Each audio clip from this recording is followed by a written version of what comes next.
Dominant Protector. Credit to the author. 271 hanggang 80.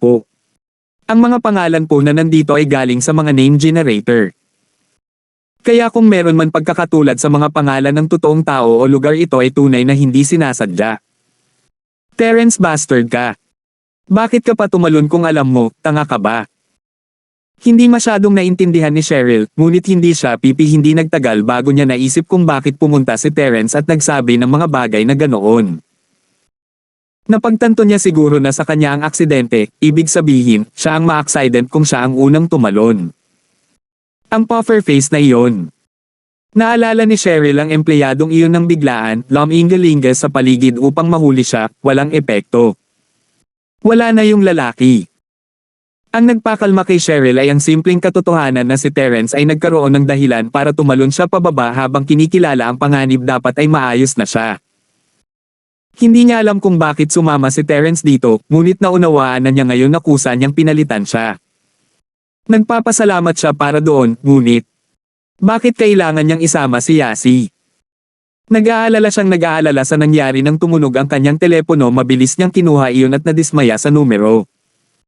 Inaasahan niya na si Terence o si Yasi ang tumatawag, ngunit si Uncle Fredo iyon. Hello, Uncle Fredo. Kinuha ni Cheryl. Miss Charlton, nasaan ka? Nasa bungee jumping section ako, nabalitaan kung may nangyaring aksidente. May nahulog. Salamat sa Diyos, ayos ka lang. Nakahinga ng maluwag si Uncle Fredo matapos marinig ang boses ni Cheryl. Nakita niya ang lahat na nakatingin sa gilid para sa ilang kadahilanan nang dumating siya, nalaman pagkatapos magtanong sa isang tao na may isang lalaki at babae na nahulog sa dagat pagkatapos maputol ang kanilang lubad. Muntik nang atakihin sa puso si Uncle Fredo. Sinabi sa kanya ni Terence na may mga taong nagbabalak laban kay Cheryl, at hindi niya namamalayan na ang lalaki at babae ay sina Terence at Cheryl. Pinunasan niya ang malamig na pawis matapos marinig ang boses ni Cheryl. Tito Fredo, Terence at Yasi. Natamba sila. Bagamat nag-aalala siya, naalala ni Cheryl ang tiwala sa mga salita ni Terence. Hindi niya ito pinagdudahan para sa ilang kadahilanan, at pakiramdam niya ay magiging maayos ang lahat. Ang lalaki ay palaging mukhang siya ay nasa bakasyon o ano paman, ngunit lagi niyang alam kung paano makaalis sa isang masikip na lugar kapag ang panganib ay totoo. Ang mga insidente ng pagnanakaw sa bangko at mga chandelier, halimbawa, maayos niyang hinarap ang mga ito. Kaya, ang sadyang paglalagay ni Terence sa kanyang sarili sa panganib na alam niya ay isa lang ang ibig sabihin nito, may lubos siyang tiwala na magiging maayos siya. Ano? Terence at Yasi. Sumama na naman ang mukha ni Uncle Fredo. Ayaw niyang si Cheryl ang bumagsak, pero hindi mas mabuting sina Terence at Yasi ang maging biktima. Tito Fredo, maraming tao doon, hindi ko maibigay sa iyo ang mga detalye, ngunit sa tingin ko ay ayos lang sila. Nabawi ni Cheryl ang kanyang kalmado sa puntong iyon. Hindi lang siya basta-bastang nakakamiss para ipakita, mayroon siyang utak ng isang tao na nasa top 5 sa kanyang paaralan. Ang paghahanap ng mga pangunahing punto ng isang problema ay hindi mahirap para sa kanya. Si Terence ay hindi isang tanga, kaya hindi siya gagawa ng anumang katangahan o walang ingat.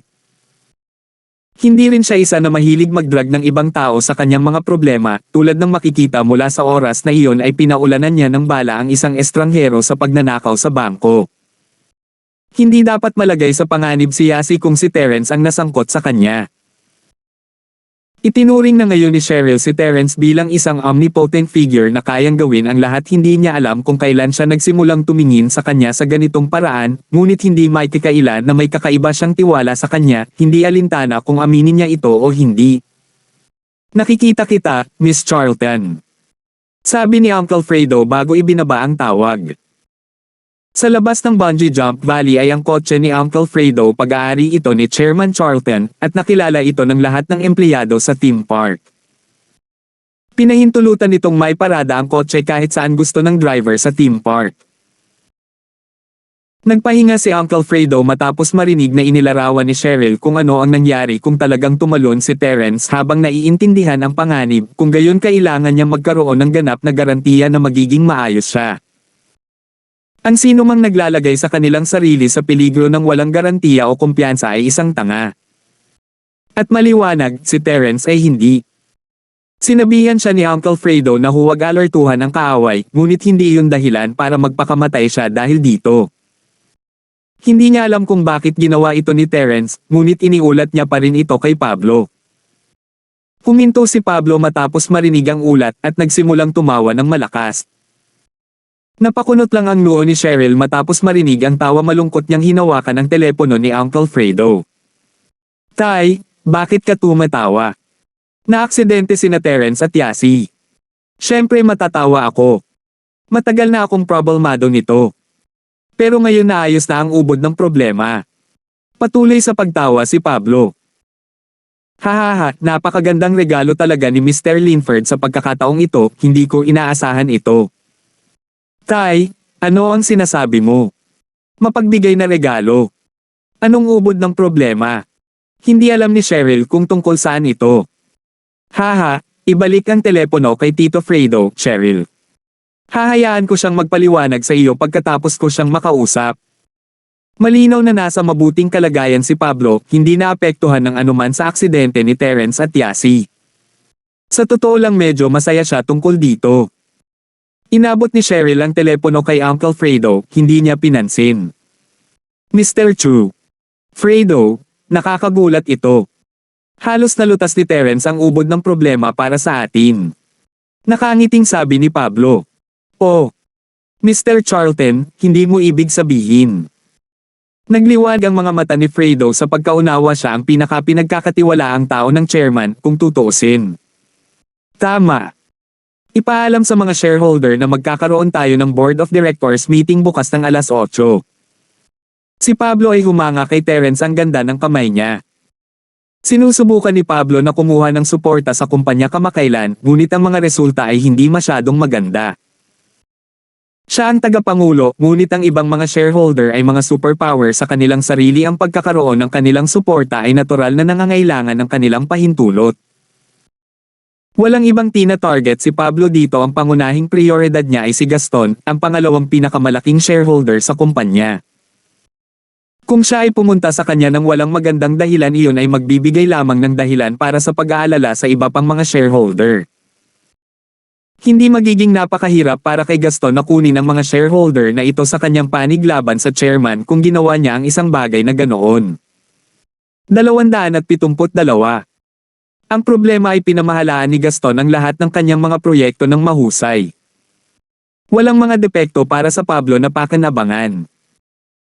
Naisip pa niyang makipaghiwalay kay Gaston sa publiko, ngunit ang mga panganib doon ay masyadong malaki. Ang lalaki ay may labis na kapangyarihan sa kumpanya, at walang sinasabi kung ano ang gagawin niya kung sakaling pilitin siya ni Pablo sa isang sulok.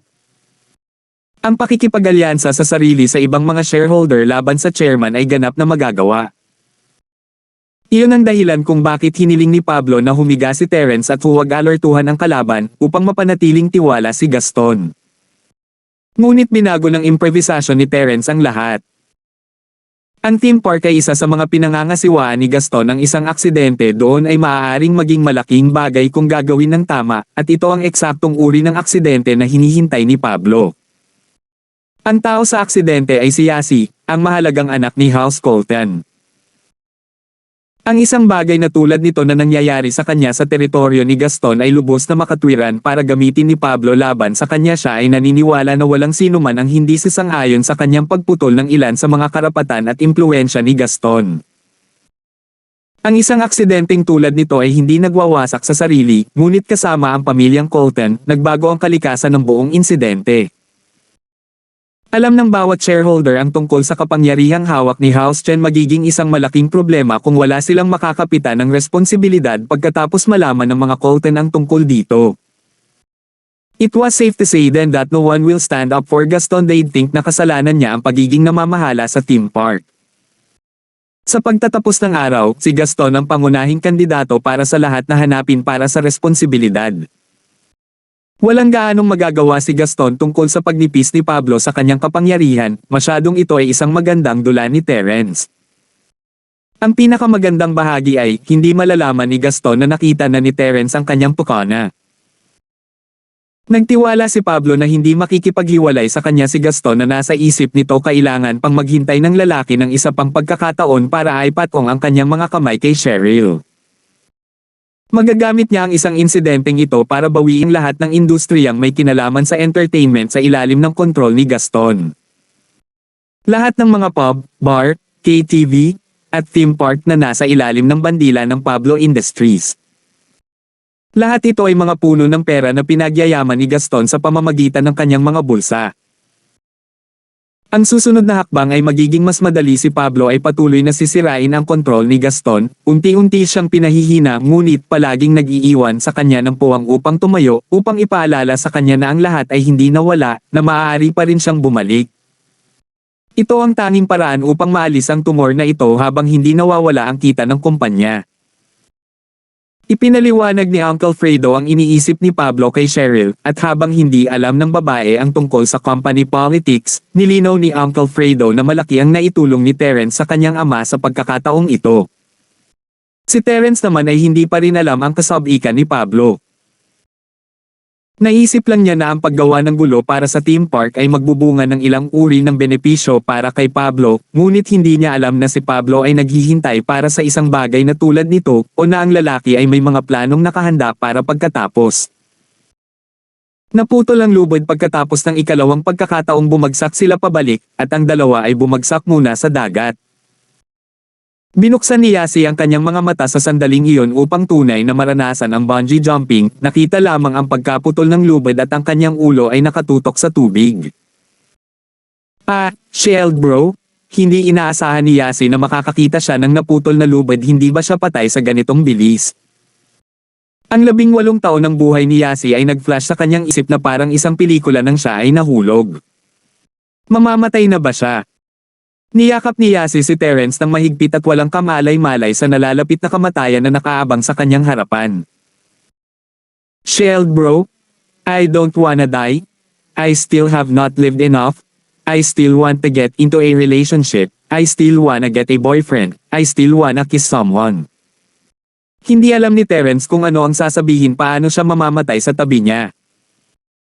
Ang dalawa ay tumalsik sa dagat na si Yasi ay nagngangalit pa rin, ang tubig dagat ay umago sa kanyang nakabukang bibig sa susunod na sandali. Blurg! Nagsimulang lumabas ang mga bula sa bibig ni Yasi. Gustong takpan ni Terence ang bibig ni Yasi para pigilan siya sa pagsasalita, malulunod talaga siya sa ganitong bilis. Ngunit ang batang babae ay nakayakap sa kanya na parang pugita, at hindi siya makagalaw kahit isang pulgada. Sa panahon ng emerhensyang iyon, si Terence ay walang masyadong mapagpipilian, inilapat niya ang kanyang mga labi sa labi ni Yasi upang pigilan ang tubig na bumaha. Nanlaki ang mga mata ni Yasi bago muling napapikit dahil sa sakit, hindi niya namalayan ang pagpasok ng tubig dagat sa kanyang bibig hanggang sa ang halik ay nagdulot ng kirot sa buong katawan niya. Ito ba ay? Itinuring na si Shield bro ay tumupad sa kanyang hiling bago siya mamatay. Sinabi nga niya na hindi pa siya nagkaroon ng nobyo o halik noon, at kung paano siya mamamatay nang hindi nararanasan ang lahat ng iyon. Hinahalikan siya ngayon ni Shield bro. Naramdaman ni Yasi na uminit ang mukha niya. Boyfriend ba niya si Shield bro? Sa palagay niya ay iyon nga ang nangyari, nagtapat nga silang dalawa sa isa't isa. Kinalma ni Yasi ang sarili, sa pag-aakalang tama na ang mamatay ngayon naranasan na niya ang mainit na sandaling ito kasama si Shield bro bago siya namatay. Hindi naman ganoon kalala ang buhay. Gusto ni Terence na makawala sa pagkakahawak ni Yasi, ngunit ang dalawa sa kanila ay nakatali sa isang napakalakas na agos, at pinatong niya si Yasi sa ibabaw nito. Hindi siya marunong lumangoy. Sila ay nasa isang ganap na naiibang lugar sa oras na nagawa ni Terence na hilahin si Yasi palabas ng tubig kasama niya. Fu! Huminga ng malalim si Terence pagkatapos humiwalay sa mga labi ni Yasi, buti na lang malaki ang kapasidad niya sa baga, kung hindi, patay na siya. Matagal nang nawala ng malay ang babaeng kayakap niya. Inabot ni Terence ang kanyang sapatos at inilabas ang isang talam. Pinutol niya ang mga lubid sa kanilang mga binti, ngunit iniwan ang mga lubid sa baywang ng mag-isa, mas ligtas na ikakabit sa kanya si Yasi ng ganito habang gumagalaw siya. Ang talam sa kanyang sapatos ay ang pamatay na sandata ni Terence. Hindi niya inaasahan na gagamitin ito kaagad pagkatapos niyang mabutas ang mga gulong ng dalawang Golden Class Master ng gabing iyon. Ibinalik niya ang talon sa kanyang sapatos at ipinikit ang kanyang mga mata sa araw, sinusubukang alamin ang kanyang lokasyon. Huminga siya ng malalim bago lumangoy umalis kasama si Yasi. Napakahirap para sa isang normal na tao na lumangoy kasama ang isang taong nakadikit sa kanila, ngunit hindi ito problema sa isang taong nagsasanay sa Art of Dragon Mastery na tulad niya. Ang pagbigkas lamang ng awit ay sapat na upang siya ay muling sigla. Ang kasalukuyang prioridad ay ang makarating sa lupa, kailangan niyang ilabas ang tubig dagat sa loob ng Yasi bago ito maging mapanganib. Nakalimutan ko. Sa tingin ko para sa link ng Patreon gagawa lang ako ng isa sa bawat 10 kabanata. Ang paggawa nito araw-araw ay medyo hindi kailangan. 273. Ang nagbigay ng ginhawa kay Terence ay ang katotohanan na ang Jade ay hindi kailanman nagbigay ng senadorya sa kanya sa buong panahon pagkatapos niyang putulin ang lubid na nangangahulugan na sila ay ligtas. Tila ang dalawang Golden Class Master ni Coldy ay halos lahat ng mayroon siya ang lalaki ngayon ay kailangang gumamit ng mga karakter tulad ni Miggy, na gumamit ng mga taktika sa pagputol ng lubid at pananakot, napakamurang mga paraan upang mapatay si Cheryl. Gayunpaman, si Terence ay hindi isang taong nagpabiye sa kanyang pagbabantay sa isang tila madaling sitwasyon. Alam niya na ang kakulangan ng mga tauhan ng masterclass ni Coldy ay pansamantala. Nabanggit nga ng lalaki na hindi siya nag-iisa, na siya ay isang kinatawan ng Starfield pagkatapos ng lahat. May mas malaking banta pa sa likod niya. Pagkatapos ay nakita ni Terence ang baybayin na medyo malayo, ngunit walang ideya kung gaano kalayo sa lungsod ang baybaying iyon. Wala siyang GPS sa kanya, at maaari lamang siyang umasa sa pagtingin sa araw upang matukoy ang kanyang posisyon. Hindi niya inaasahan na hanggang dito na lang sila madala ng agos, mapait siyang napangiti sa naisip. Hindi ito mangyayari kung hindi niya kailangang pigilan si Yasi sa pagkalunod. Shark! Terence squinted, isang piting ang mabilis na humaharurot patungo sa kanya sa hindi kalayuan. Kumunat ang noo niya. Karaniwang hindi inaatake ng mga piting ang mga tao maliban kung naakit ng dugo ang laman ng tao ay hindi masyadong masarap sa piting. Karaniwang hindi pinapansin ng mga piting ang mga tao maliban na lang kung sila ay nagugutom o kung mayroon silang sariwang dugo upang pasiglahin sila. Ito ay, gayunpaman, para lamang sa karamihan ng mga kaso may mga partikular na mabagsik na piting lumalangoy sa mababaw na lugar na nangangaso ng mga target na mabiktima. Hindi pa matukoy ni Terence ang puot ng piting sa ngayon, ngunit pinanatili niya ang bilis ng paglangoy patungo sa dalampasigan. Lalampasan siya ng piting kung hindi ito gutom.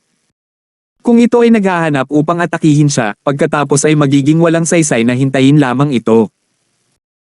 Pagkatapos ng lahat, ang isang piting lamang ay hindi isang bagay na ituturing ni Terence na isang banta. Ang talon mula sa kanyang sapatos ay muling lumitaw sa palad ni Terence habang siya ay lumangoy. Sa kasamaang palad, tila nakita ng piting si Terence bilang isang target, lumalangoy ito sa kanya na parang nangangaso.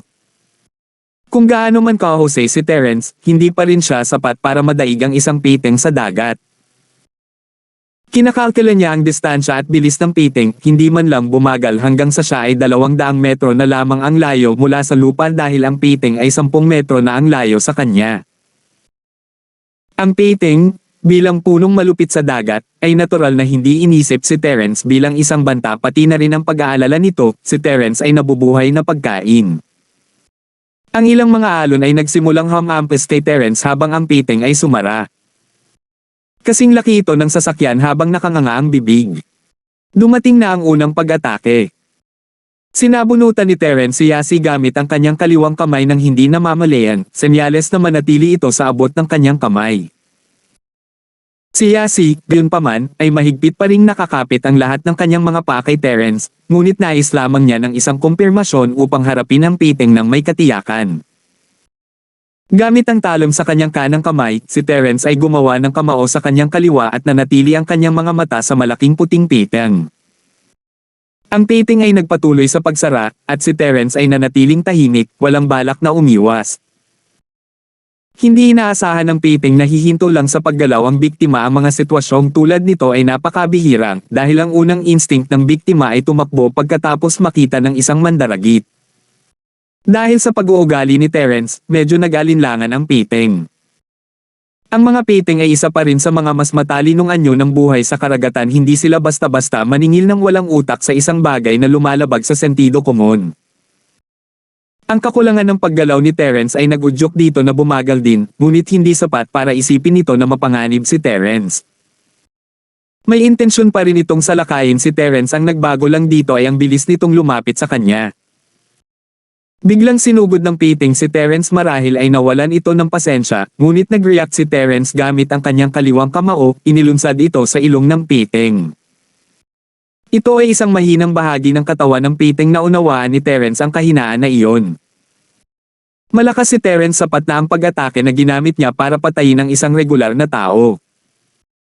Hindi nito kayang pumatay ng piting, ngunit ipinadala nito ang ulo nito sa kabilang direksyon.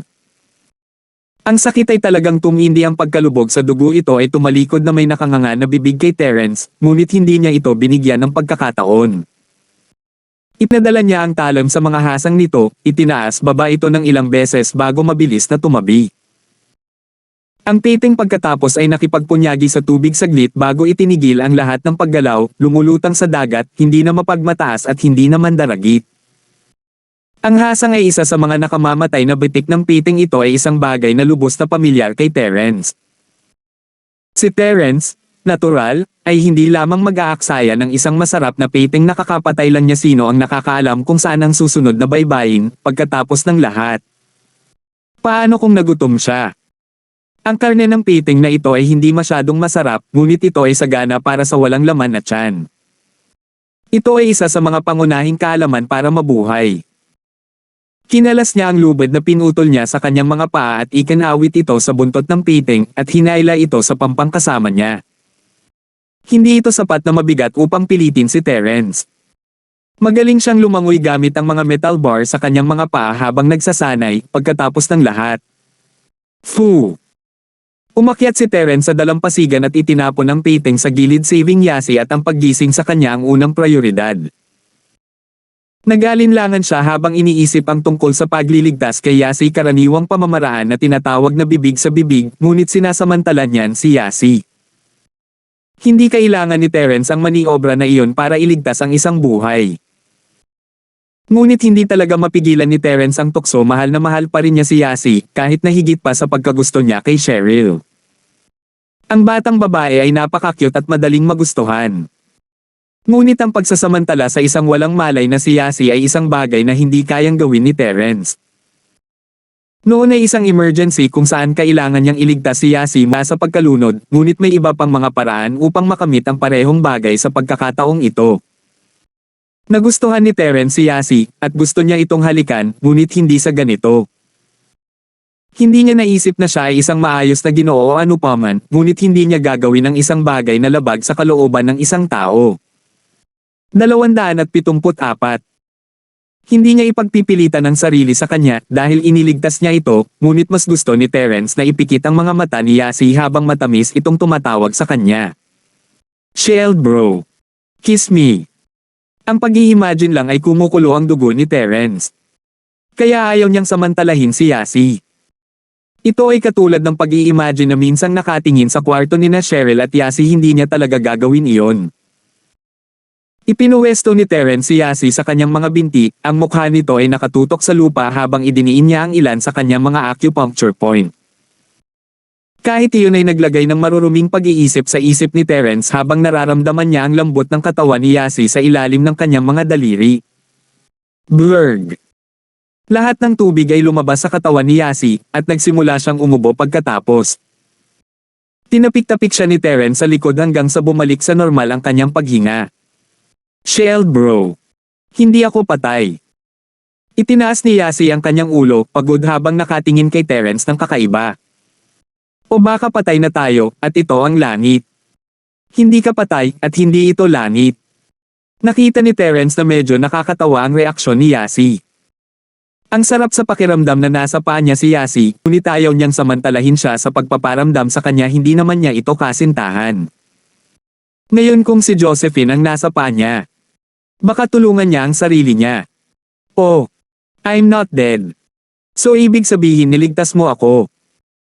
Tuwang-tuwang bumangon si Yasi mula sa mga binti ni Terence, sasayaw na sana siya nang hindi masuportahan ng kanyang katawan ang kanyang timbang. Muntik na siyang mahulog. Ah! Sumigaw si Yasi, nakahawak kay Terence bago siya bumagsak sa lupa. Shield bro, hindi ba talaga tayo patay? Hindi. Hindi ganoon kadaling mamatay kasama ako dito. Pinaikit ni Terence ang kanyang mga mata, hindi ba't masyadong pinahahalagahan ni Yasi ang panganib. Paano ang pagkahulog sa dagat ay dapat na pumatay sa iyo? Maaaring magpakamatay na lang si Terence kung ganoon kadaling mamatay. Hehe, ikaw ang pinakamahusay, Shield bro. Naramdaman ni Yasi na siguradong masarap mabuhay. Shield bro, hinalikan mo naman ako kanina diba? Hindi yun halik, tinakpan ko yung bibig mo. Nalunod ka sana kung hindi ako. Ipinaliwanag ni Terence ang kanyang sarili. Ang pagkonekta ng mga labi sa ibang tao ay hindi lamang para sa paghalik, mayroon ding iba pang gamit. Oh, paano kapag niligtas mo ako? Nag-mouth-to-mouth ka ba? Namula ang mukha ni Yasi. Nabalitaan ko na kailangan mo ring idiin ang dibdib ng taong iyon. Sinamantala mo ba ako? Hindi mo ba nakita ang posisyon mo nang magising ka? Mapait na ngumiti si Terence. Hindi ko kailangan ng ganoong pamamaraan para iligtas ang mga tao. Oh! Hindi inakala ni Yasi na magsisinungaling si Terence, ngunit hindi niya maiwasang makaramdam ng pagkadismaya, bakit hinayaan ng lalaki ang pagkakataon na samantalahin siya ng ganoon. Hindi ba siya nagustuhan ni Shield bro? Hindi gumagana ang aking telepono, tingnan kung maganda pa ang sa iyo. Kailangan nating tawagan si Uncle Fredo at sabihin sa kanila na okay tayo. Sabi ni Terence habang ibinalik ang kanyang telepono sa kanyang bulsa, hindi ito bumukas. Karamihan sa mga electronics ay gagawin kung sila ay nalubog sa tubig dagat ng ganoon katagal. Akin. Wala akong dala, binigay ko kay Cheryl bago tumalon. Sabi ni Yasi. Pero sinong may pakialam dyan? Ayos naman kami, tama, hindi kami namatay. I'm actually kinda hungry, Shield bro, anything to eat here. Hindi alam ni Terence ang sasabihin, ngunit naiintindihan niya ang sakit ni Cheryl ngayon. Sobra talaga ang soulmate na ito. Hindi siya umimik, pero alam niyang parehong hindi pa kumakain sina Cheryl at Yasi, kaya syempre magugutom si Yasi pagkatapos ng lahat ng iyon. Nagsuka rin siya ng walang laman ang tiyan. Lamingga-lingga si Yasi sa baybayin upang mapagtanto sa pagkabigo na walang tao doon. Isa itong tiwangwang na lugar. Ito ay isang mapanganib na lugar dahil sa mga piteng na madalas pumunta dito, at ang theme park ay hindi kailanman ginawang isang atraksyon. Nanlamig ang mga mata ni Yasi sa bangkay ng piteng sa dalampasigan. Ha! Shield bro? Ano yun? Patay na isda. Piteng. Mahinang sabi ni Terence. Piteng. Napalunok si Yasi, ang kanyang ulo ay nakatagilid pabalik sa instinct. Lalapit na rin sana siya para tingnan ng malapitan. Shield bro, may piteng ba dito? Oo, sinubukan ka nitong kainin. Ngumiti si Terence. Pero pinatay ko. Pinatay mo ang piteng, Shield bro. Talaga. Ang cool mo. Hindi akalain ni Yasi na nakapatay pa nga si Terence ng piteng habang kinakaladkad siya papunta sa pampang. Ang lakas talaga ng lalaki. Walang makakain dito, pero may patay na piteng doon, kaya I can roast it if you want. Nakita ni Terence ang isang gubat na may kalayuan sa dalampasigan, dapat ay makapagsimula siya ng apoy gamit ang ilang mga patpat. Ang karne ng piteng. Oo, mukhang masarap iyan. Hindi ko pa nasusubukan ang piteng dati. Nagsisimula ng matuwa si Yasi sa naisip. Nagtataka kung ano ang lasa ng mga piteng. Masarap ba sila? To be honest, hindi talaga. Si Terence ay may piteng noon, hindi talaga ito masarap. Hindi itatapon ng mga tao ang mga piteng pabalik sa dagat pagkatapos putulin ang kanilang mga palikpik kung hindi man. Nakikita ko. Huwag mag-alala, hindi ako mapili kaya kung kumain ng kahit ano. Nadama ni Yasi na sapat na ang sarap na magkaroon ng makakain, sa puntong ito siya ay nagugutom. Tumanggaw si Terence at kumuha ng kahoy. Lumingon siya pagkatapos ng ilang hakbang. Huwag pumunta kahit saan, at huwag pumunta sa dagat. May mga painting pa rin doon ayaw ni Terence na maglakad pa uwi at makakita ng tumpok ng Yasi Bones. Got it. Hihintayin kita. Yasi hugged her legs habang nakaupo sa buhangin. Masayang kumaway siya kay Terence. Huwag kang mag-alala, Shield bro. Magiging mabuting babae ako. Napagtanto ni Yasi sa sandaling iyon para siyang naglalaro sa bahay, inaakay ang kanyang asawa sa pintuan at kumakaway sa palm habang papasok ito sa trabaho. At pagkatapos ay hihintayin niya itong umuwi. Ito ay isang uri ng kaligayahan na hindi niya alam, medyo matamis at mahiyain ang pakiramdam ni Yasi sa parehong oras habang tinitingnan niya ang figure ni Terence na naglalaho sa malayo. Hindi siya masyadong kahanga-hanga at talagang mukhang payat, ngunit kakaiba ang pakiramdam ni Yasi kay Terence. Pakiramdam niya ay ligtas siya, ligtas. It'd be pretty interesting if she stayed here with Shield bro, hindi ba? Nagtataka si Yasi bago maalala ang pagiging hindi praktikal nito. Tila gusto rin ni Cheryl si Shield bro. Huminga ng mahina si Yasi. Naglakad pabalik si Terence na may mga sanga sa kanyang mga kamay habang patuloy na iniisip ni Yasi ang kanyang mga iniisip. 275. Yasi shook kanyang ulo upang ihinto ang pag-iisip tungkol sa gulo. Tumayo siya para batiin si Terence. Shield bro, bumalik ka na. Kailangan mo ng tulong.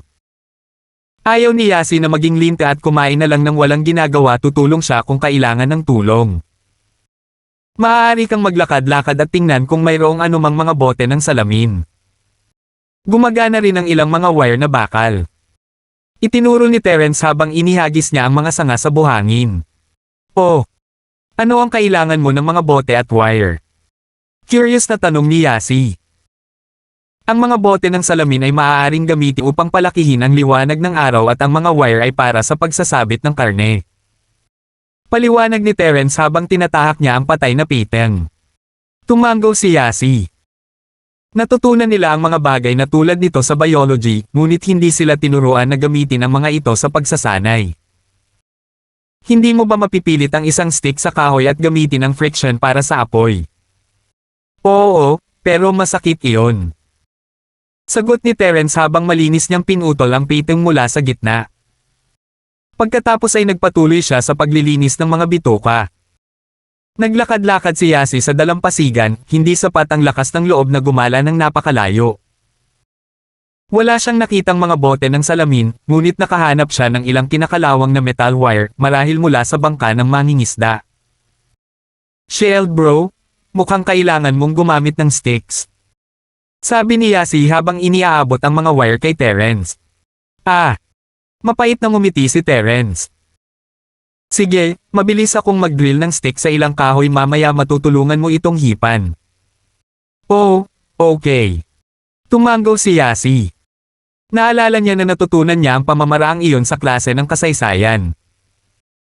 Masyadong marupok ang mga patpat, tiyak na matagal na rin mula noong umulan dito dahil ang mga patpat ay kasing tuyo. Pinutol sila ni Terence pagkatapos nilang magpuwersa. Terence, masaya ka ba? Ang boses ni Elder George ay tumunog sa tabi ng tainga ni Terence. Si Elder George. Tumigil si Terence bago ngumiti ng mapait. Paano pa ako magsisimula ng apoy? Gamitin lang ang Dragon Master Chant. Kapag nag-drill ka ng stick, ang iyong enerhiya ay pupunta mula sa iyong katawan patungo sa kahoy. Sabi ni Elder George. Kaya mo ba yon? Hindi inaasahan ni Terence ang isang function na tulad nito. Sabi ko sa iyo, anumang bagay na hinahawakan mo ay maaaring magpadala ng enerhiya dito kung kinakailangan. Paliwanag ni Elder George. Alam ko, pero ang ibig kong sabihin, kaya mo pang gawin yan sa sticks. Napakahirap paniwalaan ni Terence. Hindi mo ba alam ang tungkol sa batas sa pagtitipid ng enerhiya? Ang enerhiya ay maaaring baguhin sa ibang anyo. Ang enerhiya sa loob mo ay makapangyarihan sa lahat, at maaari itong gawing anumang pinagmumula ng enerhiya. Sabi ni Elder George na may bahid ng panghahamak, medyo hindi makapagsalita sa kamangmangan ni Terence. Hanem. Walang ideya si Terence na ang enerhiya sa loob niya ay kapaki-pakinabang. Kung gayon, maaari ko bang gamitin ang enerhiya na ito para sa gasolina kapag ang aking sasakyan ay naubusan ng gasolina? Hindi. Malutong na sabi ni Elder George.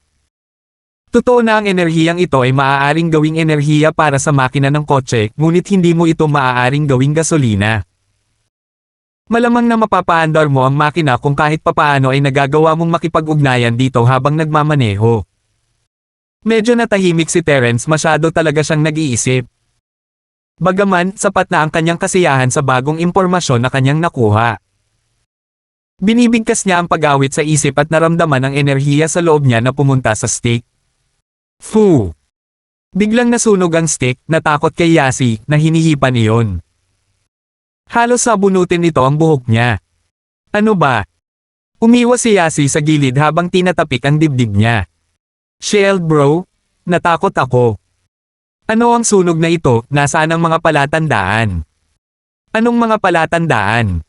Si Terence ay nabigla sa kanyang sarili, ang patpat ay nag-alab bigla. Nabasa ko sa isang libro ng kasaysayan na laging lumalabas ang usok sa stick kapag ginawa ito ng mga cavemen. Mabagal ang apoy. Pinunasan ni Yasi ang pawis sa kanyang noo. Well, siguro masyado kang malakas, mas magaling ka pa sa mga cavemen. Hindi alam ni Terence kung ibinibilang ba iyon bilang isang papuri, ano ang ikinukumpara ni Yasi sa kanya. Magdagdag ng kahoy sa apoy, ihahanda ko ang piting. Ipinaubaya ni Terence ang apoy kay Yasi habang naglalakad siya sa ibabaw ng piting. Mabilis niyang hiniwa ang karne ng piting sa maliliit na piraso bago ibuhos ito sa tubig dagat ng kaunti upang maalis ang buhangin at dumi dito. Ang pagkuha ng tubig dagat na tumago sa karne ay magdaragdag din ng lasa sa mura nitong lasa. Pagkatapos ay tinusok ni Terence ang alambre sa karne matapos itong hugasan.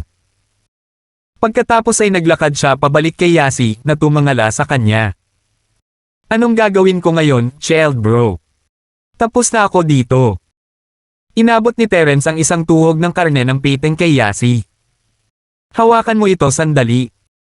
Pagkatapos ay hinanap niya ang dalawang pinakamahabang sanga sa salansan bago idikit ang mga ito sa tabi ng apoy sa pagitan nila. Pagkatapos ay isinabit niya sa kanila ang tuhog. Ayan, kailangan lang nating maghintay ng kaunti.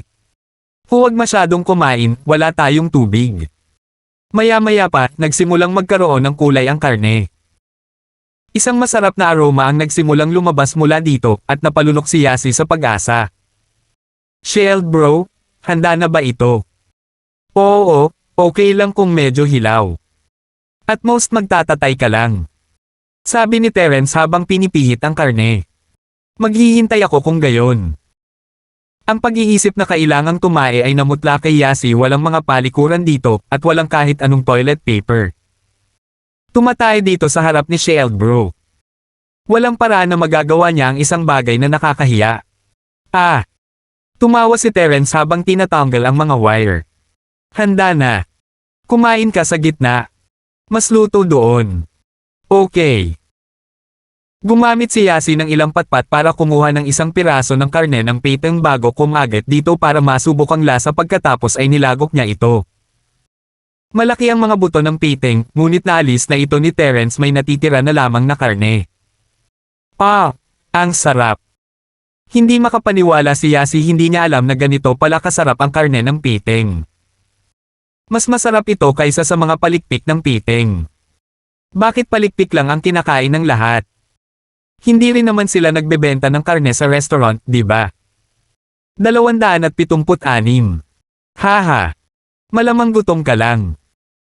Tumawa si Terence. Si Yasi ay mula sa isang mayamang pamilya, at ang mga pagkain na nasa kanyang mga plato ay top tier. Nakita lang niya ang piting na ganoon kasarap dahil sa sobrang gutom niya. Ang karne ng piting ay tiyak na hindi magiging kaakit-akit sa ilalim ng normal na mga pangyayari kung ihahambing sa mas karaniwang mga bagay na seafood tulad ng eel at carp. Maraming mangingisda ang itinapon pabalik sa dagat ang mga piting pagkatapos putulin ang kanilang mga palikpik. Ito ay malupit, ngunit iyon ay isang simpleng patunay kung gaano hindi sikat ang karne ng piting. Marami sa mga mas murang fishball sa mga pamilihan ay talagang ginawa mula sa karne ng piting dahil mura ito. Si Terence, gayunpaman, ay hindi gaanong para sa mga palikpik ng piting. Mas gusto niya ang hindi mahal na karne kaysa sa mga bagay na tulad niyan anumang araw. Si Yasi ay nagkaroon ng mas maliit na gana, at hindi na makagat pagkatapos ng 2 pang piraso sa kabila ng kung gaano ito kasarap. Sumandal siya at nilagay ang kamay sa tiyan niya. Busog na busog ako. Pero siguradong maganda iyon, Shield bro. Iuwi na natin ang iba para masubukan ni Cheryl. Si Yasi ay hindi nakakalimutang magbahagi ng magandang bagay kay Cheryl. Masasabi ni Terence kung gaano kalapit ang dalawa sa kabila ng kanilang pagtatalo. Kailangan muna nating makipag-ugnayan kay Uncle Fredo. Sabi ni Terence habang inilalagay niya ang kanyang telepono sa buhangin, iniisip na patuyuan ito sa ilalim ng araw saglit. Ang pagpapa-evaporate ng moisture sa motherboard ay makakatipid pa rin sa telepono bago pa ito maabot ng kalawang at kaagnasan. Ito ay isang bagay na narinig ni Terence mula sa isang kaibigan, nagpasya siyang subukan ito. Ang isang aksidente sa isang theme park ay walang sapat na malaking dahilan upang masangkot ang kriminal na pulis, ngunit ang partikular na aksidenteng ito ay kinasasangkutan ni Yasi. Ang direktor mismo ang nagutos, at si Amara ay walang ibang pagpipilian kundi ang personal na bumaba sa parke para sa isang investigasyon. Naghanap siya ng mga saksi, habang nananawagan ng backup mula sa HQ upang hanapin ang mga kalapit na baybayin. Sa lahat ng katapatan, gayunpaman, ang pagkahulog sa agos ng ganoong nakatali ang mga binti at baywang ay halos nangangahulugan ng kamatayan. Paano ba dapat lumangoy ng ganoon? Tumigil sandali si Amara nang marinig ang pagkakasangkot ni Terence sa aksidente. Ito na naman ang lalaking iyon. Hindi niya nakitang kaibig-ibig si Terence, ngunit 2 beses siyang tinulungan ng lalaki, isang beses sa pamamaril ng magnanakaw sa bangko at sa pangalawang pagkakataon sa pagkakahuli kay Hibaw. Ang parehong mga pagkakataon ay medyo malaking deal na nagbunga ng maraming kredito kay Amara dahil tinanggihan ito ni Terence. Si Amara ay may kakaiba, hindi maipaliwanag na damdamin kay Terence dahil doon. Hindi talaga ito pasasalamat, ngunit ang pagkakaaksidente ni Terence ay talagang hindi isang bagay na gustong makita ni Amara. Captain Song. Nakipag-ugnayan ng Coast Police, walang nakaligtas sa 1 kilometrong radius. Palakihin ba natin ang lugar ng paghahanap, o? Ito ay si Wayne, mula sa CP1. Ang pangkat ng kriminal na pulis na kasama ni Amara. Hayaan mo muna akong kumonsulte sa isang tao. Bumantong hininga si Amara. 2 lang ang posibilidad, 2 biktima ay naanod pa sa malayo o mahimbing na natutulog sa ilalim ng karagatan.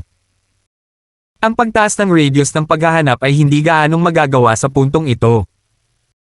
Ang direktor ay nasa gitna ng isang tawag. Amara reckoned na ang stress na kanyang kinakaharap ay dapat na medyo mahusay din. Pagkatapos ng lahat, ang nahulog ay si Yasi, ang mahalagang anak ni House Colton. Hindi mahirap isipin kung ano ang mangyayari kung ang babae ay namatay ng ganito. Pagkatapos ay tinawagan ni Amara si Harold Yang, na opisyal na ngayong Deputy Executive Director, na namamahala sa Criminal Investigation at Economic Investigation Teams. Siya ang direktang superior ni Amara maliban kay Director Colton mismo. Kanta, anong meron? Anong nangyari? Nasa kalagitnaan ako ng meeting. Tanong ni Harold. Hanem. Wala ka ba sa police station, Captain Yang? Hindi inaasahan ni Harold na wala si Harold ngayon. Narinig mo na ba ang tungkol sa aksidente sa theme park? Anong nangyari sa theme park? Naka-off ang telepono ni Harold sa buong oras. Taon lang niya ito dahil nagpapahinga sila sa meeting ngayon, at nagkataong tumawag si Amara sa panahong ito. Si Yasi at ang iyong kaibigan na si Terence, sila ay nag-bungee jumping nang maputol ang lubad, at ang dalawa ay nahulog sa dagat ng magkasama. Ulat ni Amara. Nakipag-ugnayan kami sa Coast Police para magsagawa ng paghahanap na may 1 kilometrong radius, ngunit hindi pa natagpuan ang dalawa. Tinatanong nila ako kung dapat nilang dagdagan ang radius ng paghahanap, o. Iniisip ko na ang tsansa na matagpuan sila ng buhay ay medyo mababa. Ang dalawa ay nakatali ng magkasama noong nahulog sila sa karagatan. Manipis ang pag-asa kahit na magaling silang lumangoy. Maliit ang pag-asa. Inulit ni Harold ang mga salita, natuwa at hindi makapagsalita. Nanikip ang kanyang puso nang marinig ang pangalan ni Yasi. Masama talaga kung may mangyari sa nakababatang kapatid na babae ni Julian Colton. Pagkarinig sa pangalan ni Terence na sumusunod kaagad pagkatapos ay nagbigay ng agarang lunas kay Harold. Si Yasi ay nahulog kasama ni Terence, at nangangahulugan ito na ang babae ay siguradong ligtas. Kung tutusin, kahit si Harold mismo ay hindi mahihirapang makaahon sa isang maliit na sitwasyong tulad niyan, pati na si Terence. Masyadong maraming iniisip si Amara. Tama, malayo sila, sa labas ng 1 kilometrong radius ng paghahanap, o sa ilalim ng karagatan. Sabi ni Amara. Alinmang paraan, ang mga pagkakataon na sila ay buhay pa ay maliit. Song, maaari mong sabihin sa Coast Police na umatras ngayon. Sabi ni Harold. Oh. Sinasabi mo bang dapat na tayong sumuko sa paghahanap, Kapitan? Si Amara ay nag-iisip ng parehong bagay, ngunit ang insidente ay may kinalaman kay Yasi. Medyo nahihirapan siya. Hindi niya masyadong gusto ang kanyang kapatid na si Julian, ngunit hindi kailanman pinaghalo ni Amara ang personal at profesional na mga gawain. Give up. Kailan ko sinabi ang tungkol sa pagsuko? Nakangiting sabi ni Harold. Ngunit Captain Yang, hindi mo ba gustong umatras ang mga pulis sa baybayin? Napakurap si Amara. Ang paghila sa mga pulis sa baybayin ay hindi nangahulugan na susuko na kami sa paghahanap. Sabi ni Harold. Hindi ko naman sinabi sa team mo na umatras, di ba? Pero, hindi nahuli ni Amara. Maging ang mga pulis sa baybayin ay walang mahanap, paano natin gagawin ang paghahanap? Hindi mo hahanapin ang dagat. Sabihin sa iyong mga tauhan na kumuha ng ilang mga bangka at lumipat sa mga baybayin, malamang makikita mo sila pagkatapos ng ilang sandali. Sabi ni Harold, binigyan ng shortcut si Amara. Sa baybayin. Kapitan, sinasabi mo bang hanapin natin ang kanilang mga bangkay na naanod sa pampang? Hindi naisip ni Amara na mabubuhay pa ang dalawa. 277. Maghanap ka lang at makikita mo. Nakangiting sabi ni Harold. Sige, Song, babalik ako sa meeting. Tatawagan kita mamaya. Oh, okay. Hindi alam ni Amara kung ano ang kinukuha ng kapitan, ngunit nagutos siya. Pina-address muna niya ang Coast Police bago siya humiram ng speedboat sa mga tauhan ni Wayne Wang. Nagsimula silang gumalaw sa mga dalampasigan. Captain Song. Hindi sana naanod ang mga bangkay sa pampang ng ganito kabilis, tama ba? Hindi maintindihan ni Wayne ang kanilang ginagawa. Ito ang utos ni Captain Yang. Idilat mo lang ang iyong mga mata at maghanap. Hindi maintindihan ni Amara kung ano ang iniisip ni Harold sa kanyang sarili, at sa gayon ay hindi ito maipaliwanag. Gayunpaman, ang isang bagay na siguradong alam niya ay si Harold ang pinaka-inaasam niya, lagi siyang nagsasagawa ng mga utos mula sa kanya. Agad na tumahimik si Wayne nang marinig na iyon ang utos ng matandang kapitan katulad ni Amara, tumangala si Wayne kay Harold. Kailangang may sense ang kanilang ginagawa kung ito ay utos ni Harold. Si Yasi ay naglalaro ng ilang buhangin sa kanyang puwit sa lupa habang siya ay nagtatayo ng isang sandcastle. Nagbukay siya ng trench pagkatapos iset up ang kastilyo, nag-enjoy sa kanyang oras. Tumingin si Terence sa okupado na si Yasi, may ngiti sa kanyang mukha, siguradong walang pakialam si Yasi. Bumaling siya sa teleponong inilagay niya sa buhangin, kinuha ito at ipinasok ang baterya. Pinindot niya ang power button at binuksan ang telepono, hindi nagkamali ang kaibigan.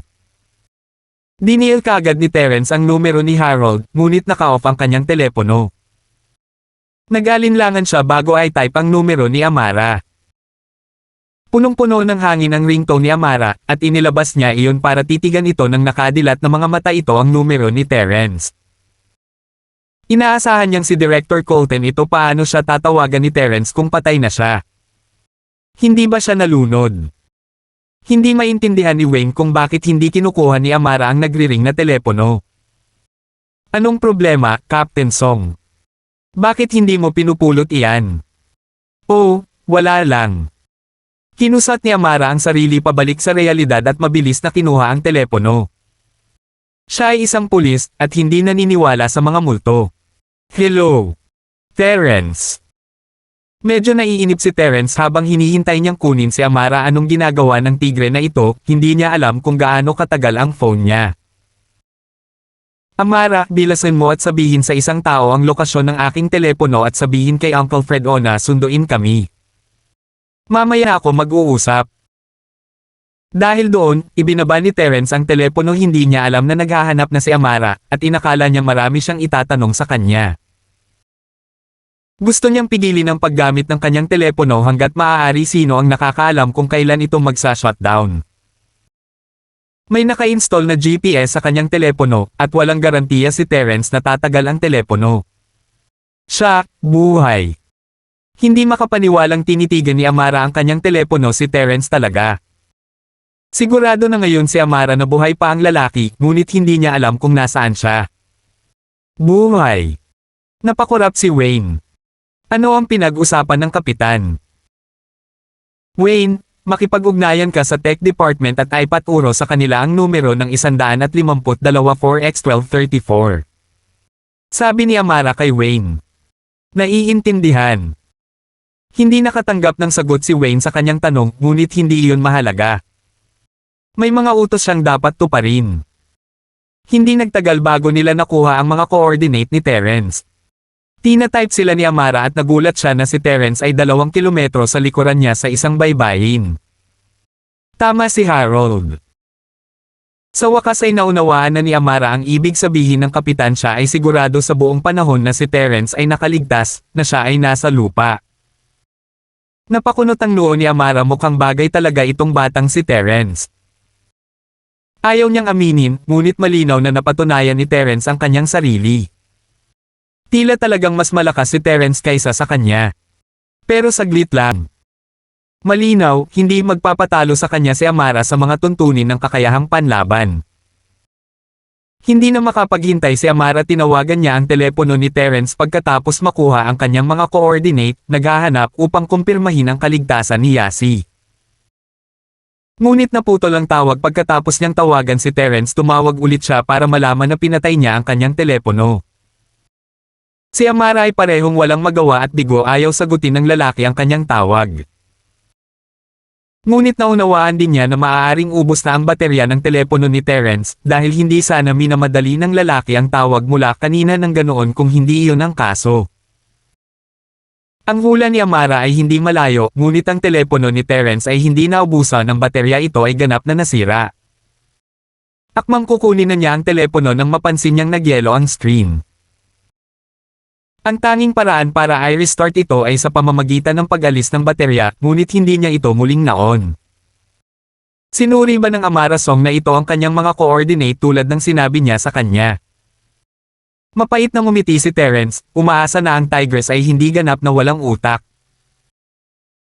Pinili ni Terence na direktang makipag-ugnayan kay Harold at Amara dahil sa delikadong pagkasira ng kanyang telepono, kailangan pa ring makipag-ugnayan ni Uncle Fredo sa pulis bago niya makuha ang mga coordinate, at hindi sigurado si Terence kung tatagal ang kanyang telepono sa buong cycle na iyon. Mas magiging simple at diretso kung tulungan siya ni Amara. Nakita niya ang isang speedboat na papunta sa kanilang daraanan, napagtanto niya na hindi naman ganap na tigre si Amara. Yasi, may sundo sa atin. Uuwi na tayo. Tinawag ni Terence si Yasi, abala pa rin sa kanyang sandcastle. Si Terence ay hindi kailanman talagang nag-alala kahit napatay ang kanyang telepono, ay alam niyang maaantala lamang ang kanilang pagliligtas, dahil malalaman ni Harold na siya at si Yasi ay magiging ligtas. Pero Shield bro, hindi ko pa natatapos ang kastilyo. Nagreklamo si Yasi, medyo ayaw na hayaang masira ang kanyang kuta. Tutulungan kitang magpa-picture gamit ang kanilang telepono para sa isang alaala. Natatawang sabi ni Terence. Sige na. Tumayo si Yasi at tinapik ang damit niya. Matagal nang natuyo ng araw ang kanyang maalat at basang damit, ngunit medyo malagkit at hindi pa rin ito komportable. 278. Binalak ni Amara na bigyan si Yasi ng ilang mga salita ng Kal-Iwan. Hindi siya maganda ang pakikitungo sa kapatid ni Yasi, ngunit iyon ang kanyang personal na buhay. Kailangan niyang aliwin at patatagin ang biktima bilang isang pulis, pagkatapos ng lahat. Ngunit isang tingin sa kastilyong iyon ng buhangin at nanatiling tikom ni Amara ang kanyang bibig, tila walang puwang dito ang mga salita ng Kal-Iwan. Ang unang mga salita ni Yasi sa kanya ay lalong nagpatahimik kay Amara. Bakit ang bilis mong dumating, Amara sis? Hindi pa tapos ang aking kastilyo. Ang mga mata ni Yasi ay nasa kastilyong buhangin na malupit niyang iniwan habang lumalakad siya ng hindi gusto. Muntik nang mag-retort si Amara. One look at those eyes of Yas eyes and Amara know that she was doing this on purpose. Kahit kailan ay hindi siya nagustuhan ng dalaga mula pa noong siya ay bata, at hindi ba't dahil lang sa tinanggihan niya ang kanyang kapatid. Kaya hindi niya magawang tumanggi sa isang lalaking hindi niya gusto. Hindi lubos na maunawaan ni Amara kung ano ang iniisip ng maliliit na batang babae sa mga araw na ito. Hindi ba siya makakakuha ng nobyo na hindi kapatid ni Yasi? Bukod pa riyan, naroon din ang katotohanan na ang kanyang kapatid ay mas mahina kaysa sa kanya. Bakit magkakaroon ng boyfriend si Amara na mas mahina sa kanya? Kailangan ba niyang protektahan siya sa hinaharap kung magkagulo sila? Ibigay mo sa akin ang iyong telepono. Nasa kalagitnaan ng asar si Amara nang hiningi ni Terence sa kanya ang kanyang telepono. Ha? Bakit? Huminto si Amara ngunit ibinigay pa rin ang kanyang telepono kay Terence. Hindi niya namamalayan na si Terence ay may isang tawag sa telepono dahil ang kanyang sariling telepono ay malamang na walang baterya. Ngunit hindi kailanman pumunta si Terence sa dialing pad. Binuksan niya ang camera at naglakad papunta sa sandcastle ni Yasi, tinitiyak na makuha ang bawat anggulo habang iniikot niya ito. Maganda, Shield bro. Magiging napakagandang alaala iyon. Tuwang-tuwang sabi ni Yasi habang tumatakbo papunta sa kanyang kastilyo. Shield bro, kumuha ng litrato sa akin at sa aking kastilyo. Bakit? Kinukunan mo ng litrato ang sandcastle. Hindi kailanman inaasahan ni Amara na gagamitin ni Terence ang kanyang telepono para sa isang bagay na tulad nito. Talagang naiinis siya ngayon. Terence, ikaw ba talaga? Tandaang i-email sila sa akin kapag nakauwi ka na. Ayos lang din ang pag-text sa nila sa akin. Ibinalik ni Terence ang kanyang telepono nang hindi sinasagot ang tanong. Walang oras. Hindi makapaniwala si Amara. Hindi lang pinuna ng lalaking ito ang kanyang telepono ng mga sandcastle, gusto pa niyang ipadala ito sa kanya. Sino siya sa tingin niya? Si Amara ay palaging may makapangyarihang imahe, isang mapagmataas na prinsesa kahit sino pa ang kanyang kaharap. Nagkaroon din ng tensyon sa pagitan nila ni Yasi dahil sa lahat ng nangyari sa kapatid niyang si Julian. Paano na lang ipinadala ni Amara ang mga larawang ito sa kanya, itatapon na niya ang kanyang pride. Walang oras. Okay then, remember to ask if I have the time next time you call me for help. Nagkibit balikat si Terence. Kinagat ni Amara ang kanyang mga ngipin at marahas na tinapakan ng buhangin bago pumipilit ng ilang salita. Sige, ipapadala ko sila. Ha? Ngumiti si Terence, alam niyang susuko ang tigre. Si Yasi, sa kabilang banda, ay nakadilat ng mga mata habang nakatitig kay Terence at Amara nang hindi makapaniwala. Hiniling niya kay Terence na kunan siya ng litrato at ang kanyang kastilyo para lang mainas ng konti si Amara. Hindi niya inaasahan na may isang taong may galit na katulad ni Amara na magpapadala ng mga larawan sa kanya. Malamang nasasabihin niya na tinanggal niya ang mga ito kung sa huli ay hihilingin sa kanya ni Yasi ang mga ito pagkatapos. Ang don't have the time ni Amara ay pasok din sa inaasahan ni Yasi. Nakaramdam siya ng pagmamalaki na nakuha na ni Terence ang telepono ni Amara at napuno ito ng mga larawan ng kanyang sandcastle. Pagkatapos ng lahat, walang sino man sa mga tao sa paligid ni Amara ang maglalakas loob na gamitin ang kanyang telepono para sa isang bagay na katangahan. Kahit si Julian, ang big shot ng Starfield City, ay hindi gagawa ng ganoon sa isang kahulugan. Si Terence ay sobrang badass. Sinabi lang ni Amara na wala siyang oras nang walang anumang paggagalit o paghampas ay nagbigay na kay Terence ng maraming mukha. Tamang tatawagan ni Yasi si Terence na badass nang may ibang nangyari. Pumayag talaga si Amara na ipadala ang mga larawan. Ang kailangan lang ay isang pangungusap mula kay Terence. Shield bro, ang bastos mo. Gustong-gusto ni Yasi na tumalon kay Terence at bigyan siya ng halik. Lahat ng naiinis niyang pagkabigo sa paglaki ni Amara ay sa wakas ay nailabas na. Akala niya ay wala ng lalaking makakahawak kay Amara, ngunit narito si Shield bro, madaling nag-aalaga sa kanya. Totoo kaya ang mga chismis tungkol sa ginawa ni Amara para kay Terence sa ospital? Ito ay dapat na. Oo, napaka-posible. Bakit pa magiging ganito kabuting babae si Amara sa harap ni Terence? Man, bro. Mukhang kailangan mo ng sumuko. Hindi mo pa rin kakayanin si Amara, ibigay mo rin siya kay Shield bro. Oo, Parang angkop iyon kung talagang naghahanap si Uncle Charlton ng manugang kung gayon si Cheryl ang magiging unang asawa ni Sheldbro, si Yasi ang pangalawa, at si Amara ay isang maliit na babae na hindi man lang papayagang makasama sa kwarto ni Sheldbro. Galit na asar si Amara sa sandaling iyon halatang alam niya kung gaano kasaya at kasayahan si Yasi, ngunit wala siyang magagawa tungkol dito.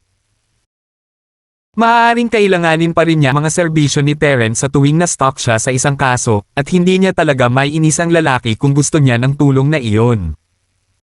Kailangan niyang tiisin ito. "Oh, Tigress, halika tulungan mo akong ilipat ang piteng na ito." Casual na itinuro ni Terence. Tigress. Naisip ni Amara na may nangyaring mali sa kanyang mga tainga, may sapat bang matapang na tawagin siyang tigre. Ano? Nagulat din si Yasi. Sheldbro, sobra ka na. Sinubukan ni Wayne ang kanyang makakaya na pigilan ang kanyang pagtawa, ngunit hindi niya maiwasang magbigay ng malaking thumbs up kay Terence sa loob. Hindi niya alam kung ano ang relasyon ni Terence kay Amara, ngunit kinuha niya ang kanyang telepono, kumuha ng ilang larawan ng ilang random na sandcastle, at tinawag pa siyang Tigress. "Ano iyon, Terence?" Inabot ni Amara si Terence, hindi na napigilan ang kanyang galit. She wanted to teach this jerk a lesson, sino sa akala niya, tinatapakan siya ng ganito. Naisip ba niya na hindi nito malulutas ang mga kaso kung wala siya? Ipinagmamalaki ba niya ang kanyang sarili sa ilang kakayahan? Siya ang combat champion ng police department, sino si Terence para ay bully lang siya ng ganito? Captain Song, Captain Song. Huminahon ka. Napatalon si Wayne sa gulat, alam niya kung gaano kalakas si Amara, kahit na ang mga sinanay na opisyal ay hindi niya kayang ibagsak, lalo pa ang isang normal na lalaki. Ito rin ang tunay na dahilan kung bakit iginagalang siya ng mga tauhan ni Amara kung tutuusin, anong uri ng sundalo ang susunod sa isang general na walang presensya. 279. Nag-aalala na talaga si Wayne si Amara ay mukhang bugbugin niya si Terence. Parehong nakaligtas sina Terence at Yasi na dapat umaliw at ililigtas ni Amara, hindi binubugbog. Ano ang sasabihin ng kanilang mga nakatataas kung narinig nila ito? Talagang asar si Amara ngayon, wala pang nakarating ng ganito. Sino sa tingin niya ang tinatawag niyang Tigress? Hindi man lang ito ang unang pagkakataon. Binaliwala ang lahat ng kahihinatnan, pinasadahan niya ng kamao ang likod ni Terence. Sino mang normal na tao ay mauubusan ng hininga dahil sa suntok na iyon.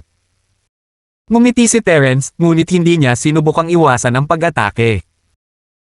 Si Amara ay isang babae pa rin, at ang mga babae ay nag-aalboroto paminsan-minsan. Ayaw ni Terence na salungatin ang prinsipyo ng pakikipaglaban sa isang babae, at nagpa siya na hahayaan niyang manalo ng kaunti si Amara.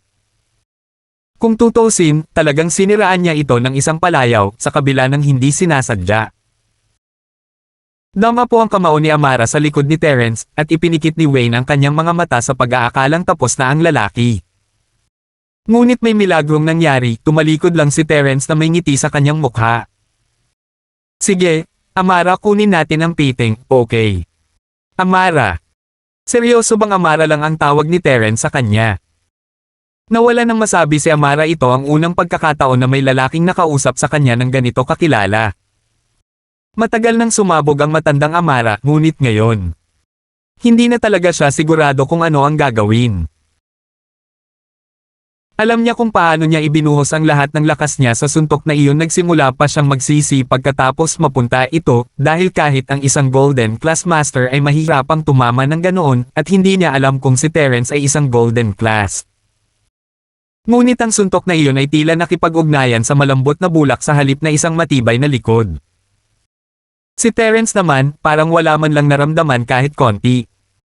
Sa paraan ng pagsasalita niya ay parang pinaglalaroan lang siya nitong sinuntok gaya ng ginagawa ng isang babae.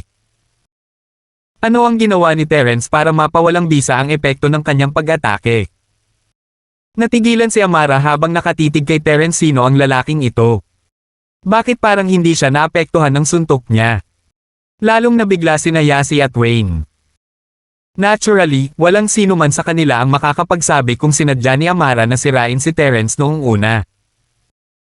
Ang alam nila, gayunpaman, ay tila hindi nasaktan si Terence sa pag-atake, lohikal na ginagawang babae, mapaglarong tipo ang suntok ni Amara na makikita mo sa pagtatalo ng mag-asawa. Pinatibay iyon ng tono at pag-uugali ni Terence pagkatapos ng suntok. Nangangahulugan iyon na talagang pinagkakaguluhan siya ni Amara. Pagkatapos ng lahat, si Wayne ay walang sapat na magandang mga mata upang makita kung si Amara ay naglagay ng anumang lakas sa kanyang pag-atake. Natural lamang na si Yasi ay hindi gaanong kayang gawin iyon. Talaga kayang ang lalaking ito ang maalamat na kasintahan ni Amara? Naalala ni Wayne sa sandaling iyon ang chismis tungkol sa ginawa ni Amara sa ospital. Hindi ba't si Terence rin ang tinawag ng lalaking iyon?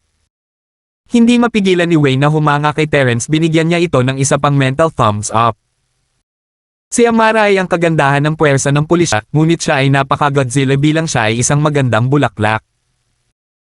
Walang gaanong lalaki na kayang humawak ng mga babae ng ganyan, paano kung magkaaway sila? Kailangan ba niyang ma-ospital sa tuwing mag-aaway siya ng kanyang kasintahan? Gusto lang ni Terence na guluhin ng kaunti si Amara, ngunit isang tingin sa mga ekspresyon ng mukha ni Wayne at Yasi at alam niya na masyadong malayo ang ginagawa ng dalawa. Hindi niya pinaplano ang ganitong uri ng pag-unlad. Pinagmasdan ni Amara ang paglipat ni Terence sa piteng patungo sa speedboat. Hindi siya masyadong payag, ngunit pinipigilan niyang magsalita. Ito ay isa pang aral na natutunan niya kay Terence, at siya ay nakikibagay. Ang suntok na iyon ay nag-udyok din kay Amara na tretuhin si Terence ng mas seryoso. Mula ngayon tila hindi nagkataon lang ang pagkakahuli niya kay Hibaw. "Shield bro, magkasama ba talaga kayo ni Amara?" Curious na bulong ni Yasi habang sinusundan niya si Terence sa speedboat. "Hindi ako."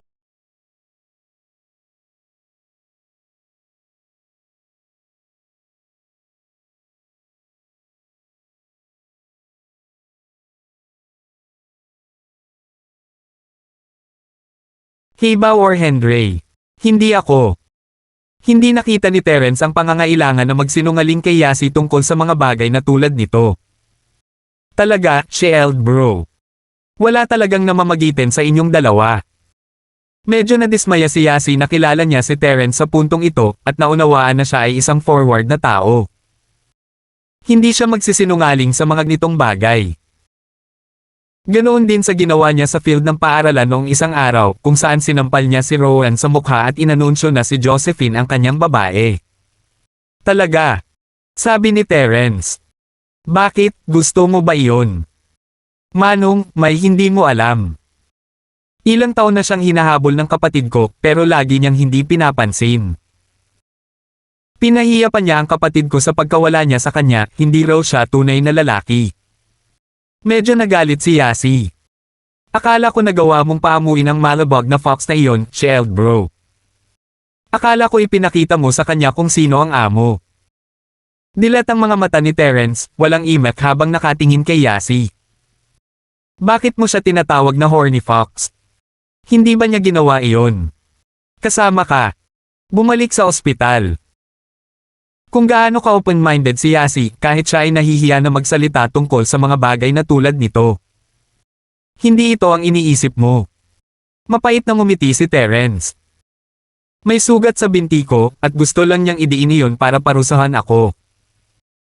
Kaya pala, tumango si Yasi, na pagtanto niyang mali ang pagkakaintindi niya kay Amara. Akala niya ay biglang sumingit ang dalaga pagkatapos mag-mature. Bagaman, ang kanyang takot kay Shield bro ay nanatili pa ring katotohanan. Hindi siya babae, ngunit malinaw na may potensyal si Shield bro na paamuin ang hayop. Hindi masama, hindi masama. Nagpasya si Yasi na ito ay mabuti rin. Ang pag-ungol ni Terence at Yasi sa likod ay narinig na ni Amara, na natutuwa na si Wayne ang nasa unahan na nagmamaneho ng bangka, at siya lang ang nakarinig ng usapan. Gusto niya talagang sakalin ng babaeng iyon sino ang tinatawag niyang horny fox. Bigla niyang naalala ang chismis na iyon tungkol sa kanya nang marating ito ni Yasi, at naalala niya ang kakaibang paraan ng pagtingin sa kanya ng kanyang mga kasamahan sa mga sumunod na araw matapos itong kumalat sa istasyon ng pulis. Natural na alam ni Amara kung ano ang iniisip nila. Malamang lahat sila ay nagtataka kung paano nagagawa ng isang marahas na babaeng tulad niya ang mga bagay na iyon para sa isang lalaki. Tatalikod na sana siya at ipaliwanag ang sarili bago sirain ni Terence ang kanyang pangalan nang ipaliwanag ng lalaki ang nangyari, hindi iyon inaasahan ni Amara. Ang lalaki ay tila isang tamang tao pa rin, hindi sinasamantala ang pagkakataong mas masira ang kanyang reputasyon. Ang childish mentality naman ni Yasi ay medyo hindi makapagsalita si Amara, kaya ito ang ideya niya ng paghihiganti. Ang ideya niya na balikan siya sa pagtanggi niya sa kapatid niya. Umiling si Amara. Kinilala niya ang kakilakilabot na lakas ni Terence, ngunit naniwala sa kanyang sarili na mas mataas sa patas, direktang pakikipaglaban. 280. Hindi na gaanong nag-alala si Cheryl matapos siyang kausapin ni Uncle Fredo at ng kanyang ama, ngunit natural lang na matense pa rin siya. Hindi siya makaupo ng maayos simula nang makauwi siya, nag-aalala para sa soulmate na kinalakihan niya. Pati si Terence na iyon nagtaka siya kung ayos lang ba siya. Medyo naiirite siya minsan, pero ayaw pa rin itong may mangyaring masama sa kanya. Hindi niya alam kung bakit, ngunit itinuring na iyon ay dahil si Terence ay halos empleyado niya. Ayaw niyang masangkot siya sa gulo. Makalipas ang ilang sandali ay nakabalik sina Terence at Yasi, ligtas at maayos. Si Wayne ang nagpa-address sa dalawa. Ibinigay ni Amara ang gawaing iyon kay Wayne sa sandaling makabalik sila sa istasyon ng pulisya. Gusto niyang makalayo sa Terence hanggat maaari. Wala siya sa posisyon para mainis siya, pero kaya pa niyang magtago sa kanya. Ang pagmamaneho sa Terence na iyon pauwi bilang Captain Song. Hindi ito isang bagay na napakahilig niyang gawin. Hindi mahalaga kay Wayne, nakuha niya ang isang malaking van mula sa pangkat ng pulisya at pinaandar sina Terence, Yasi, at ang Peyton pabalik sa villa. Sa totoo lang, nakita ni Wayne ang kanyang sarili na lubos na humanga kay Terence. Kailangan niya maging isang pambihirang tao para mapaamo si Amara, ang babaeng dinosaur. Yasi, ayos ka. Tumakbo si Cheryl kay Yasi na nakabuka ang mga braso at niyakap siya, halatang tuwang-tuwa na nakauwi si Yasi ng ligtas. Ayos lang ako, Cheryl. Sa totoo lang, napakasaya ko.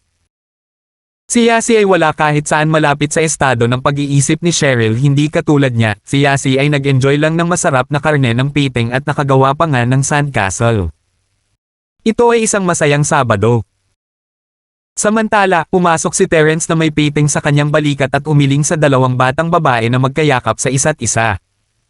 Seryoso. Kung nasabik ang mga tao sa pagkahulog sa dagat, malamang na niyayakap niya si Harold at ang kanyang koponan sa lahat ng oras sa panahon ng kanyang digmaan. Napansin lang ni Cheryl si Terence matapos niyang yakapin si Yasi na itago niya ang pag-aalalang itinatago niya. Nagpaplanong bigyan ng call iwan ang lalaki nang makita niya ang piting sa balikat ni Terence. Excuse me, Terence? Ano ang nasa balikat mo? Cheryl? Yan ang pinatay na piting na shield, bro. Siya pa ang nagluto nito para sa akin, ang sarap. Pinakuha ko siya ng mga natira para sa iyo, pero ay ihaw. Tuwang-tuwang paliwanag ni Yasi. Nag-init ang puso ni Cheryl sa kilos. Hindi siya nakalimutan ng kanyang soulmate kahit na sa isang aksidente, kahit na naaalalang ibahagi ang magagandang bagay na mayroon siya sa kanya. Salamat, Shu. Hoy, ako ang may dala ng piting. Mapait na ngumiti si Terence. Oo, salamat din, Terence.